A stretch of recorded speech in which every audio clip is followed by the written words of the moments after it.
Hey friends, welcome back to my channel. If you're new here, my name's Brina, and today is another episode of Makeup and Murder Saturday. Since it is spooky season, I am wanting to do the rest of my makeup and murder episodes this month about the true crime that inspired movies, I guess you could say. I'm not really sure who I'm going to talk about for the rest of the month, but today we're going to start with the Amityville horror movies, as you could probably tell by the title, but not about the actual movies themselves. We're going to be talking about the DeFeo family today, specifically Ronald DeFeo Jr. Ronald DeFeo Jr. was born on September 26th, 1951 in Brooklyn, New York. He was the first child to Ronald and Louise DeFeo, and he was often called Butch since his father's name was also Ronald. So we'll be calling him Butch during this episode, just so there's no confusion about which Ronald I'm talking about. Butch grew up in a rather well-to-do family.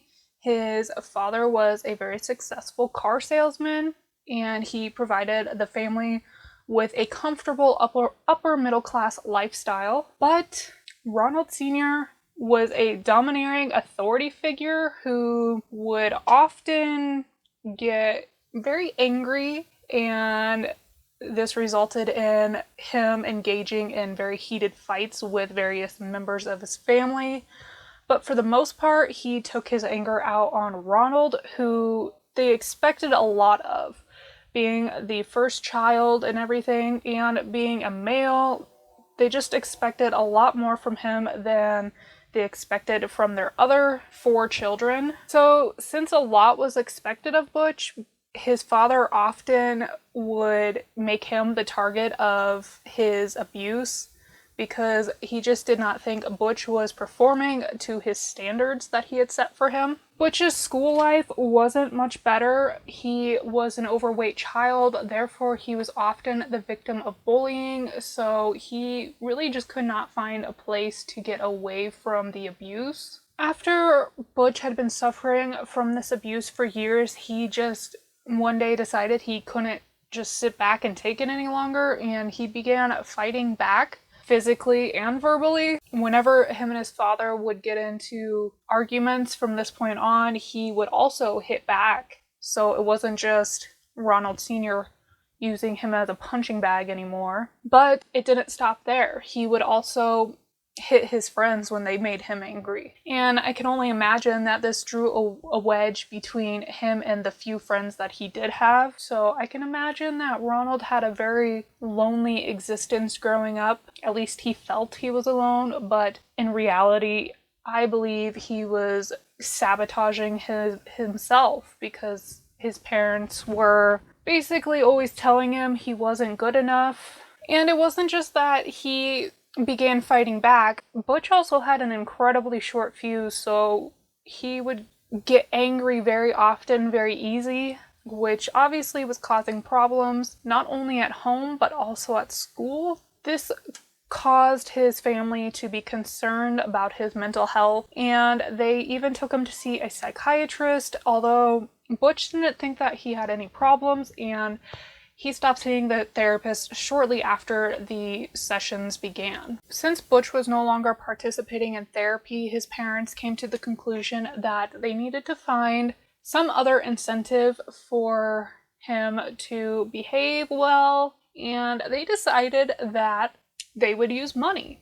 Because of course, if you have money and your kid is acting out, of course you should just give them more money. Not only did Butch receive a weekly allowance, they also bought him a $14,000 speedboat. But obviously, just throwing money at the problem only made matters worse, and Butch quickly developed an addiction to heroin and LSD, and by 17 he was expelled from school due to his uncontrollable rage. So you'd probably think the fact that Butch is now hooked on drugs and expelled from school, that this would give his parents an incentive to maybe kick him out, cut him off, something. But no. When Butch turned 18, he was given a position at the dealership where his father worked, which was also owned by his mother's father, so his maternal grandfather. And with this job came basically no responsibilities. Butch earned a weekly paycheck regardless of whether or not he showed up and performed at work. And I would think that being 18 years old and making, I would assume, a decent salary, that Butch would be extremely ready to get the hell out of his parents' home, because not only is he living with his abusive father still, he's now working with him as well, and to me that's just asking for a disaster. But instead of using his money to move out and get a place of his own, Butch continues living in the family home, and instead he uses his money to work on his car that his parents bought him, and he spends the rest of his money on buying guns for himself, as well as drugs and alcohol. And at this point, Butch's behavior got stranger, and the stranger it got, the more frightening he became to be around. At one point, while on a hunting trip with one of his friends, apparently his friend said or did something to piss Butch off, and he turned his rifle on his friend and threatened him. Then later that day, he pretended like nothing had happened and everything was completely normal between him and his friend. On another occasion, he witnessed another one of many of his parents' heated arguments. Butch decided he was going to make things stop this time.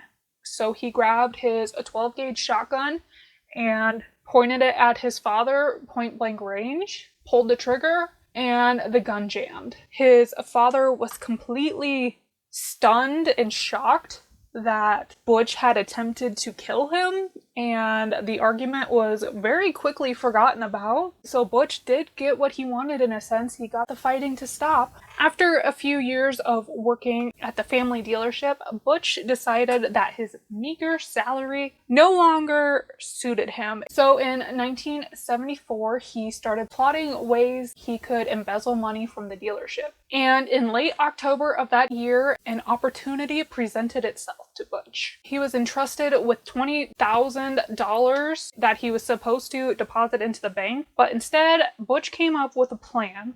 So he called up his friend and he was like, hey, look, I got $20,000 that I'm supposed to put in the bank, but instead, I want you to come pretend to rob me, and we'll split the cash 50-50. And his friend was like, hell yeah, I'm in. So they went through with the plan, and they thought that they were going to get away with it until police showed up at the dealership and began questioning Butch. They started asking him basic questions that you should expect after being the victim of a robbery. Instead of reacting the way a normal robbery victim would react, Butch became extremely hostile and just started yelling at the cops. So this obviously made them extremely suspicious of him, and they began believing that everything he was saying was a lie. So they asked him to come down to the station to look at mugshots of possible suspects, and Butch refused. His father overheard this, and obviously this made his dad extremely suspicious. He started thinking that Butch possibly had something to do with the robbery, so he himself confronted Butch. Ronald questioned why Butch wouldn't cooperate with police, and Butch didn't have a good answer for his father, so instead he just threatened to kill him, which is extremely odd for a supposed robbery victim, don't you think? I mean, that was my kid. I'd definitely be suspecting him. Less than a month after this incident, on November 13th, 1974, Butch showed up at work like he would on any regular day, but him and his father, who would often carpool, did not come into work together that day. Instead, Butch showed up alone, and his father never arrived to work. Everyone found this extremely odd because he never called in to let anybody know he wasn't going to be there. So people were asking Butch where his dad was, and he was saying, I don't know, he should be coming into work. Let me try calling the house and see where he is. So he says he called home and no one answered, and he claimed that that was odd. And then around noon, Butch decided he was going to take the rest of the day off because he was bored at work, and this was something he did quite often, so nobody found this suspicious at all. But instead of going home to check on his family that he was supposedly worried about because nobody was answering his phone calls, Butch decides to meet up with friends at Henry's bar, where he once again began calling home, where still nobody answered. And Butch made sure to tell anybody and everybody who would listen to him that he had been trying to call home all day and nobody was answering. At some point, Butch decided to head home, and the next time he was seen was at 6:30, re-entering Henry's bar, shouting, "You got to help me! I think my mother and father are shot!" So a few patrons from the bar followed him back to his house, which was not very far away, and they would witness the horrific scene. And one of Butch's friends, Joe Yeswit, would call the police, who obviously showed up to the house, where they found the 6 remaining members of the DeFeo family, all deceased. But what police found was very suspicious. They found all 6 victims laying face down on their beds with their arms above their heads. And they also noted that there were no signs of a struggle. They discovered that Ronald Sr. and Louise both had 2 gunshot wounds, while 18-year-old Dawn, 13-year-old Allison, 12-year-old Mark, and 9-year-old John each had 1 gunshot wound. And it is also estimated that the whole massacre only took about 15 minutes. Since Butch was the only remaining family member who had not been murdered, police obviously looked to him for answers. And this is when he suggested that the murders were a mob hit carried out by Louis Fellini. So police took him to the station, fearing that his life was also in danger. But once police got Butch to the station, they began questioning him some more, and this is when his story would first begin to change. Police had discovered that the murders were committed in the early morning hours. It is believed that the murders were committed at 3:15 to be exact. Therefore, they no longer believed that Butch was at work when this happened, and now they are wondering why he's the only family member left alive when he should have been there at the time of the killings as well. So, to give himself a better alibi, Butch still sticks to his story that Louis Fellini was the murderer, but now he says that Louis Fellini showed up in the early morning hours, and when Louis broke into the house, he was not alone. He had an accomplice with him. He then held a gun to Butch's head and told him that he was going to watch while he murdered his family members. So Butch says that his accomplice drug him around while Louis executed the murders. So obviously, police get in touch with Louis, who has a solid alibi of being out of state during the time of the murders. And Butch at this point realizes he is basically caught. So just one day after the murders, Butch confesses. He tells police that he himself killed all 6 family members, and then following the murders, he showered, got dressed, and headed for work. While on his way to work, he says he ditched crucial evidence in a storm drain. So police asked him where this storm drain was located. He told them 2 different street corners to look on. Police go into the sewer of the storm drain, where they locate 2 live cartridges, 1 full box of .35 caliber ammunition, 1 black rifle case, 1 pillowcase stuffed with a towel, a man's shirt, socks, underwear, men's pants, and another blue and white pillowcase. They also find 1 brown shoulder holster for a revolver. Remember this detail because we will be talking about it again later, and it is very odd. But what police did not find in the sewer were any guns. Butch told police that they could find the .35 caliber Marlin rifle in the Amityville Canal, located behind the DeFeo house on 112 Ocean Avenue. and divers searched the canal and they did in fact find the rifle. Police still can't get over the fact that there were no signs of a struggle, and Butch is claiming to have committed these murders all by himself, so they initially suspected that there was somebody else involved until Butch told them that he had drugged his family with barbiturates, that he had put it in the food while it was being prepared the night before. They also interviewed neighbors who said that they had not heard any gunshots, but that they did hear the family dog barking throughout the night, which was not something uncommon. The dog was known for barking at odd hours and keeping people awake, apparently. It may seem suspicious that nobody heard any gunshots. Apparently, it was a rather windy night, and it's not uncommon for the sound of wind to drown out the gunshot noise, but I don't know, I find it kind of odd that they heard the dog barking, but not the gunshot. Police were convinced that Butch had carried out the murders on his own, and they closed the case. And on October 14th of 1975, Ronald DeFeo Jr. went on trial for the mass murder of his family. His defense lawyers mounted an affirmative defense of insanity, with Butch claiming he had killed his family in self-defense after he heard their voices plotting against him. He also said he heard voices in the house urging him to commit the murders.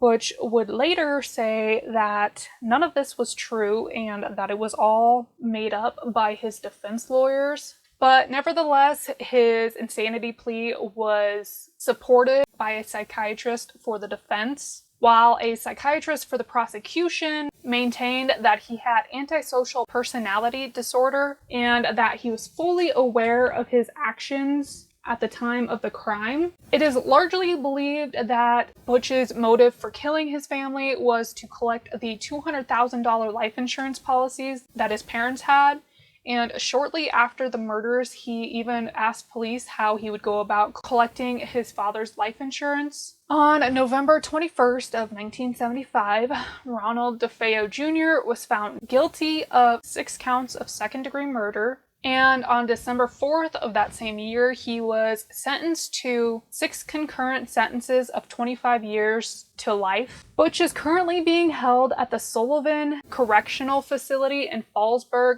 New York, and he has exhausted all of his appeals, and all of his requests to the parole board have been denied. So now we're going to get into the really crazy stuff. So remember how I said that Butch had told police that he drugged his family the night before? Yeah, well, the coroner testified at his trial saying that it was determined there were no sedatives in the family members' bodies. They found no traces of sedatives. So how did nobody wake up? It was also determined that the rifle had not been fitted with a silencer. So how in the world did Butch manage to kill 6 people in one house in their beds without them waking up? I don't know, the way the bodies were positioned suggests that they were moved. So I guess it's possible that he could have lined them all up and killed them and then position them in their beds. Or we could go with the more commonly known theory of what happened, which is that the house was possessed, haunted, whatever you want to call it.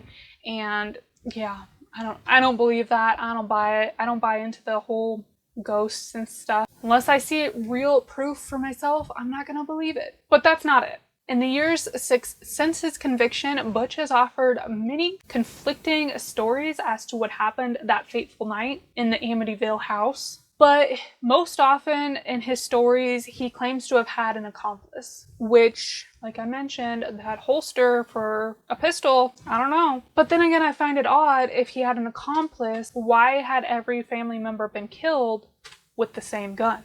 I don't know.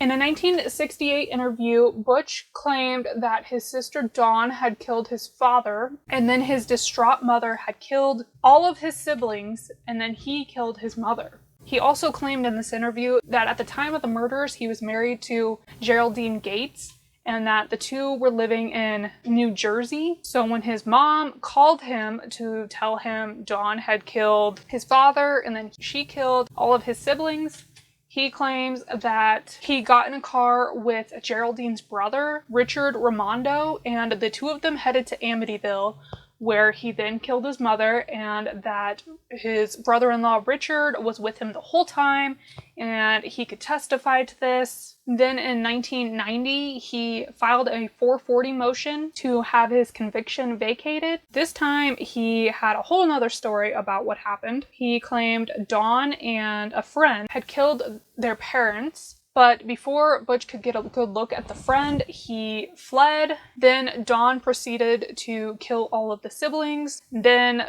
Butch says, once again, all he did was kill Dawn, but he claims this time it was an accident and that the gun went off while the two struggled over it. Once again, Butch claims that his brother-in-law, Richard, was with him and he can back up this whole story. And an affidavit from Richard Raimondo was submitted to the courts, but he could not be located to testify in person. Evidence was then submitted to the court stating that Richard Raimondo did not exist, and that at the time of the murders, Geraldine Gates was married, but not to Ronald DeFeo Jr., and that she was living in upstate New York at the time of the murders with her husband. Once again, not Ronald DeFeo Jr. But Butch and Geraldine did marry, not until 1989 though. Obviously, the judge denied the 440 motion because it was clear that Ronald's story was completely made up and fabricated, full of false information that was very easily debunked. The judge also found that there was ample evidence to support the fact that Ronald was living at home and working for the family dealership at the time of the murders, all of which he claimed in this motion was not true. I don't know if he had a lawyer helping him with this motion, but this lawyer clearly did not do his homework because he should have been able to tell right away, hey, this isn't going to work. You're lying, and these are all very easily provable lies. I don't know what the guy was thinking. There was even a testimony from his girlfriend at the time of the murders, Mindy Weiss. Weiss? I don't know how to pronounce her name. Probably not saying it right. But she stated that in June of 1974, she began dating Butch, and the two were together all of the summer and fall, and they spent a lot of time together, and he most definitely was not married at the time. Even though it was clear the two of them were lying and they had not been married at the time of the murders, this did not stop Geraldine from publicly stating on many occasions that the two were married. She even claimed that the two had a daughter together, although there are no records indicating this daughter exists, considering the fact that the two most likely did not even know each other at this point. And on one occasion, she even claimed that they got married in 1970. But when the couple divorced in 1993, she states that they met in 1985 and they were married in 1989. In 2000, Butch gave another version of the events that unfolded the night of November 13th, 1974. This time, he once again points the finger at his sister Dawn. He says that she had two friends with her this time, Augie DeGeneiro and Bobby Kelsky. He claims that Dawn and her friends murdered their parents following a fight that Dawn had with them. Once again, he says that they killed the children to eliminate any witnesses. Butch still takes claim for killing Dawn, but he says he only did it after he found out what she had done. He claims in this story that he knocked her unconscious onto her bed and then he shot her in the head. Well, some people find the story of Dawn being a co-conspirator to be believable because they did find trace amounts of gunpowder on her nightgown, but it turns out that the gunpowder was unburned. And at trial, a ballistics expert testified that unburned gunpowder is discharged from the muzzle of a gun, so the barrel, which means she would have had to have been at the end of the barrel to get the unburned gunpowder on her. So that to me just says that he shot her at point blank, and that's how she ended up with gunpowder on her nightgown. It does in no way point to her being the one who fired a gun that day. Okay, now remember how I told you to remember over the detail of the other holster that was found. Well, another conspiracy theory follows that last one that I told you, the one that Butch gave in 2000, where his sister and two friends were the murderers. Sometime around February of 2011, Ryan Katzenbach, I have no idea if I'm saying that right, who is a filmmaker, fully believed this version of events that Ronald told, aside from the fact that he did not have anything to do with the murders. Ryan believes that instead of the third friend, the second friend Augie being there, that it was Ronald Jr. who was helping partake in the murders. So he believes Don and Ronald DeFeo, along with Bobby Kelsky, were the ones who carried out the murder. I believe Ronald had even said that Bobby had brought his own .38 caliber pistol to the house that night, and that this was somehow used in the murders, but I don't know, I still keep going back to the fact that they found the victims to have been shot with a .35 caliber weapon. Now we got a .38 caliber pistol. Not adding up in my book, but the holster for the pistol that they found could easily be used with a .38 caliber pistol. So Bobby owning his own .38 caliber pistol, and then him being one of the people that Butch has at one point named. Some people believe that the three of them did in fact follow out with the murders together. I mean, it could have happened that way, but you have to remember the DeFeo family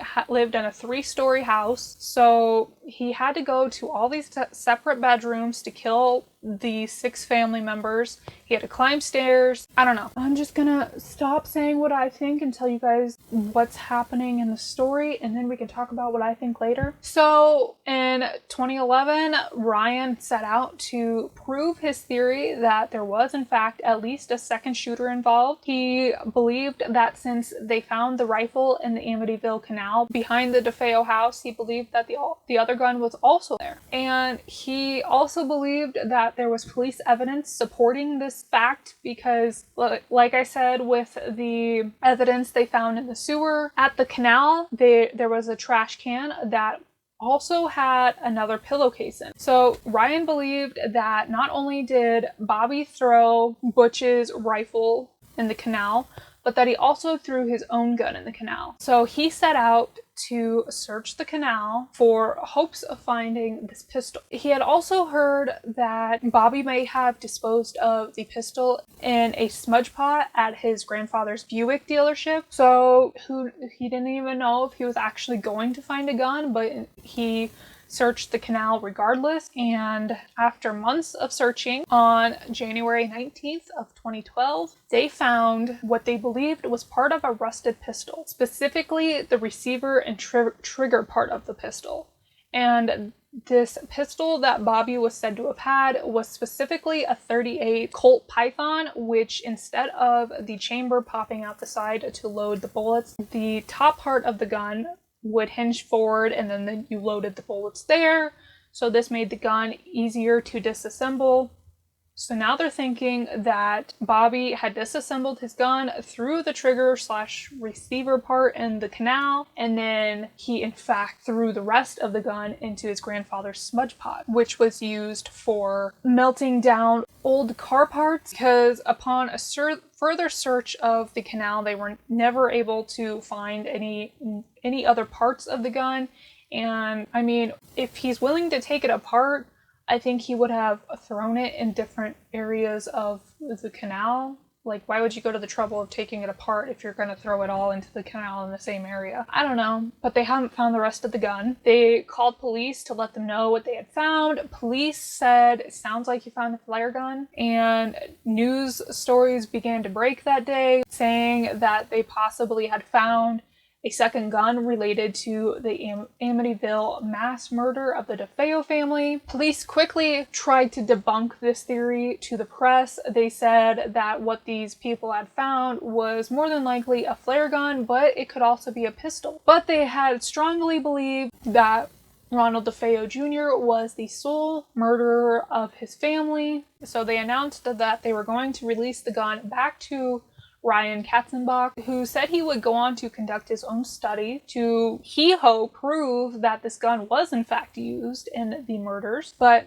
I don't know. I don't think you can prove that, because I think it's been proved that the .35 Marlin rifle was the sole weapon used in these murders. So I don't really know how you can prove it was used in the murders. I mean, you can maybe prove what kind of a gun it is, and you can maybe trace it back to Bobby Kelsky, but as of today, I wasn't able to find any more information on this mysterious gun that they found. And yeah, that's all I was able to find on this crazy wild story. I mean, I don't know. If there were no sedatives used, I don't see how he would have been able to murder his whole family without anybody waking up. You know what I mean? Just seems odd. But I do find there is one very common theme to all of his stories, and whenever he pinned the stories on his sister Dawn, most of the time he said it was because she killed his parents for the insurance money or following an argument. So I think that he's actually using his own reasoning for killing them. He also would always say that the younger siblings were killed to eliminate any witnesses. So I'm assuming that he himself killed his parents either A, following a heated fight with his father, or B, for the insurance money, or C, both. They could have gotten into a really bad fight that night, and maybe Ronald was already thinking about wanting that insurance money, because, I mean, he had just tried to steal $20,000 from the family, so why not kill for $200,000? And then, like in all of his other stories, the rest of the siblings were eliminated because he didn't want any witnesses. That's my theory of what happened. What do you guys think? Do you believe the whole conspiracy about there being more than one shooter? I still can't understand how nobody seemingly woke up. If they were not drugged, how did they sleep through it? I don't understand. Let me know in the comments what you guys think. Do you think that maybe they were drugged and it was just somehow missed? Do you think that the house truly is haunted and that's why everybody slept through the killings? Do you think that Ronald had an accomplice, or do you think that he carried it out solely on his own? I really don't know what to think here, guys. Like, I honestly went into this story thinking, cut and dry, Ronald DeFeo Jr. killed his family, he's crazy. Like, all I knew about this was what I had seen from the Amityville horror movies, and I ended up with going down this huge rabbit hole of conspiracy theories, and I just find this story completely wild. Give this video a thumbs up if you liked it. Don't forget to let me know in the comments what your theory about what actually happened that fateful night at 112 Ocean Avenue in Amityville. Make sure to hit that subscribe button and a notification bell. I upload new videos every Wednesday and Saturday. Thank you so much for watching, and I hope to see you next time. Bye!